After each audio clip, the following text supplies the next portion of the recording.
क्यों करते हैं? एक पत्रकार भाई ने मेरे से पूछा कि नगरी राधा कृष्ण की, आप रात दिन राधा कृष्ण का गुणगान करते हैं और प्रेम से आप लोग ये कहते हैं इसको मत मनाओ, इसको देखो, मनाने के लिए मना ही नहीं है, प्रेम की नगरी है, लेकिन आप राधा कृष्ण को अपने से तुलना बिल्कुल भी मत करिएगा। संसार का प्रेम आप सबका स्वार्थी प्रेम है, त्याग नहीं है त्याग आप लोगों में किसी में इतना? राधा ने 125 वर्ष का वियोग सहन किया था, कर सकता है कोई? हम दुख दुख चिल्लाते चिल्लाते रहते हैं, लेकिन सिया जी जैसा दुख देख सकते हैं? 1 वर्ष तक रावण के पास कैसे जीवन व्यतीत किया, उस अशोक वाटिका में रहकर एक ही वस्त्र से, सारा पूरा शीत भी पड़ रही है, ठंड पड़ रही है, वर्षा पड़ रही है, भीग रही है, धूप भी सहन कर रही है, भूखी प्यासी रहती है, इतना कष्ट बिना पति के, और रावण बार बार न्योरे करे इसलिए कष्ट दिया जा रहा है, तुम मेरी पत्नी बन जाओ। पर उनका प्रेम कि वो पलक उठाकर भी ना देखे रावण को और तृण को लेकर के उसकी ओठ से और केवल राम का ही गुणगान करे, ये प्रेम है। अगर आप प्रेम की तुलना करते तो त्याग है, अगर आपके प्रेम में तो वो शुद्ध प्रेम है, लेकिन जिस प्रेम में कोई त्याग नहीं, बस केवल लालच हो, स्वार्थ हो, तो उसे आप प्रेम का नाम मत दीजिए। लोग कहते कैसे सच्चा प्रेम मिलेगा?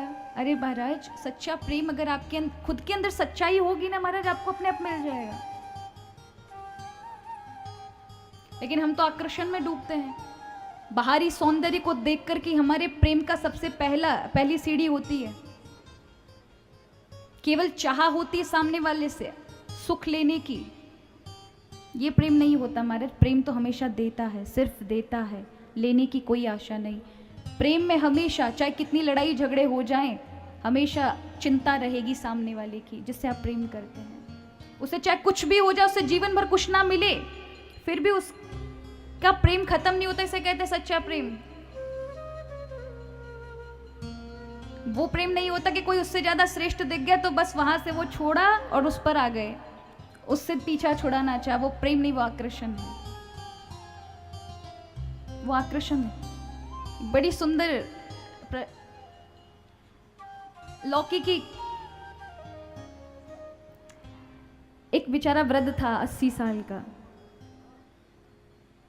तो 80 साल का था तो वो उसको चोट लग गई थी 2-4 दिन पहले, तो उसको टांके आए।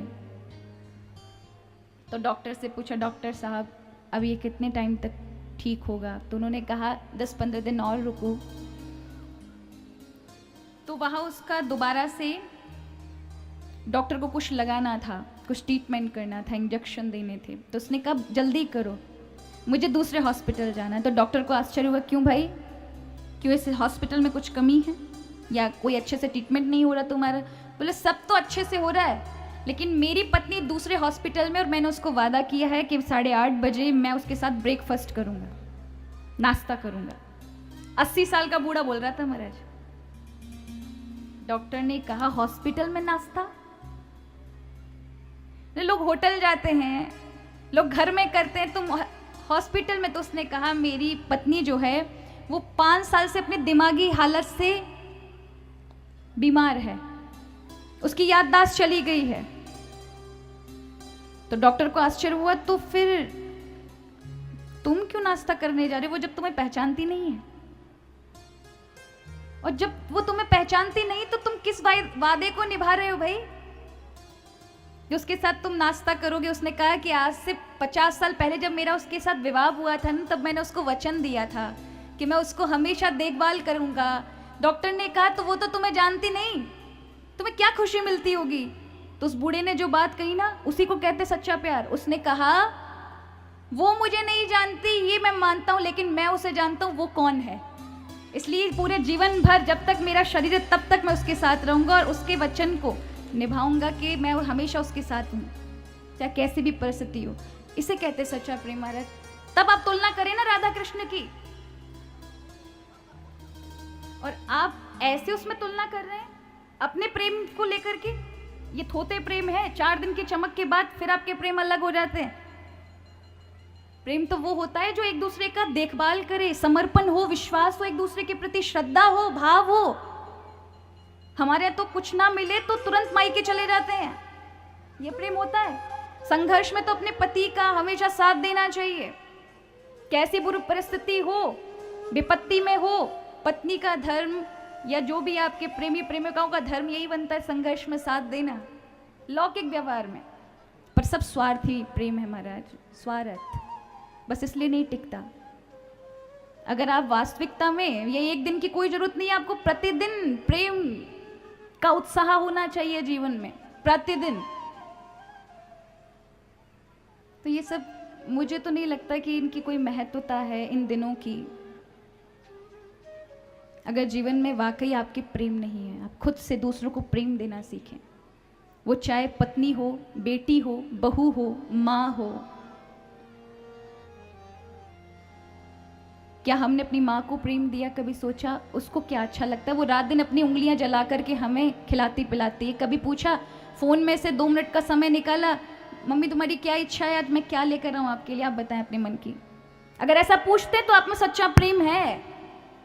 कभी नहीं पूछते महाराज, जलती रहे, हमें क्या मतलब, है तो खाने से मतलब है और बस अपने काम से मतलब है। ये प्रेम नहीं होता। प्रेम का वास्तविक अर्थ को समझें। प्रेम, व्यापार और काम, ये 3 होते हैं। प्रेम कोई कोई करता है, व्यापार हर कोई करता है और काम सबको चाहिए। कामनाएं, हर किसी से कामनाएं हैं, हमारी जुड़ी हुई हैं। अगर कोई किसी को प्रेम कर रहा है तो उसके पीछे स्वार्थ अवश्य होगा, कुछ ना कुछ, बस हम सोचते नहीं हैं। 2 मित्र जा रहे हैं और 2 मित्र जा रहे हैं, अचानक से रमेश ने सुरेश को कहा, अरे भैया यहाँ चाय मिल रही है, चलो चाय पीते हैं। सुरेश ने कहा मेरे पास पैसे नहीं है, तो रमेश कहता है अरे मित्र मैं हूं ना, चल चाय पिलाते हैं, मेरे होते क्या पैसे की जरूरत। अब सुरेश के मन में कितना प्रेम करता है बताओ, आज की दुनिया में कौन किसी को खिलाता पिलाता है। और चाय पिला दी। आगे चलकर पान मिला, तो फिर उसने कहा कि चलो पान खाते। वो कहता है मेरे पास पैसे नहीं है, तो कहता चलो मैं हूं ना। आगे चल के मिठाई की दुकान मिली, वो कहता चलो रबड़ी खाने का मन है, वो कहे पैसा नहीं है, अरे मैं हूं तो सही, तुम्हारा मित्र हूं। तो आपको क्या लगेगा इस दृष्टि से कितना प्रेम करता है मित्र। लेकिन मित्र बीमा का एजेंट है ना, उसे बीमा करवाना है उसका, उसमें से कमीशन मिलेगा, इसलिए उसकी खुशामद हो रही जिससे उसका भाव मेरे प्रति बने, बस मना ना कर पाए। कुछ ना कुछ स्वार्थ अवश्य है हर एक के पीछे, कोई भी हो। जहां स्वार्थ नहीं होता ना, वही प्रेम होता है। इसलिए राधा कृष्ण को देखकर या सीताराम को देखकर आपको शंका इसलिए होती है क्योंकि आप, हमारे प्रेम झूठे हैं। इसलिए हमें शंका होती है कि ऐसा कैसे भगवान कृष्ण छोड़कर चले गए राधा रानी को, ऐसा नहीं करना चाहिए। क्योंकि हमारे प्रेम, हम क्या जाने महाराज, हमने वो चकाचौंध वाले प्रेम पर अपना वो सब आकर्षण अपना टिकाया हुआ है जो छूटते रहते हैं। कभी सच्चे मन से किसी की आत्मा से प्रेम नहीं किया, बस तन को देख के प्रेम किए। इसलिए हमें राधा कृष्ण के इन सब में बहुत ज्यादा गंभीरता नहीं लगती। बहुत बुरा लग रहा होगा बहुत लोगों को, पर क्या कहूँ महाराज, जब बात आती है ना इन सब चीज़ों की तो मेरे से तो फिर निकल जाता है। आप सभी क्षमा करिएगा। जरूरी नहीं कि जब सच्चाई से हम बोलते हैं तो फिर सबको ही बुरा लगता है, पर ऐसा नहीं कि सच्चे प्रेम नहीं है। जिनके अंदर जो बाहर की चीज को ना देखकर अंदरता की सुंदरता को देखते हैं, वही सच्चा प्रेम होता है। वो जीवन भर नहीं मिटता।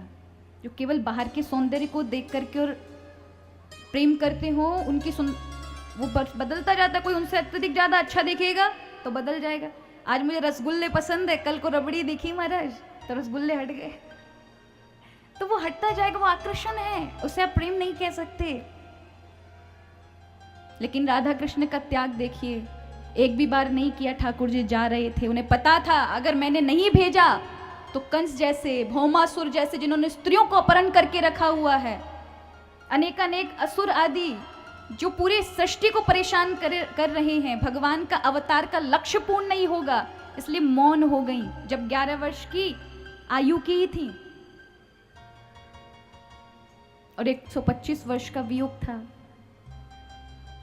तो आप प्रेमिका मत कहो। अगर अध्यात्म की दृष्टि से देखो, ये तो मैं आपको भौतिक रूप में समझा रही हूं कि कि आप अगर भौतिक भी मानते तो इतना बड़ा त्याग कोई नहीं करता। इसलिए ब्रजवासी भी कहते हैं कि भैया कन्हैया तो निष्ठुर था, हमको छोड़ गया, इतना प्यार दियो तो छोड़ गया, पर हमारी राधा ने हमको नहीं छोड़ा, आजीवन हमारे साथ रही। इसलिए ब्रज में केवल राधे ही राधे हैं महाराज, जय श्री कृष्णा नहीं, सिर्फ राधे। और ये प्रेम का सीधा साधा उदाहरण है कि आपको हर कोई राधे राधे, पेड़ भी राधे राधे गाते मिलेंगे महाराज, पेड़ भी, यहां तक कि दीवारें भी, किशोरी जी की रंगीली महल की दीवारें राधे राधे बोलती हैं। आप देखिए चेतना का कितना कितना असर है, इसे कहते हैं सच्चा प्रेम। तो बात जब ऐसी आती है ना महाराज, तो उसमें थोड़ा विचार करना चाहिए।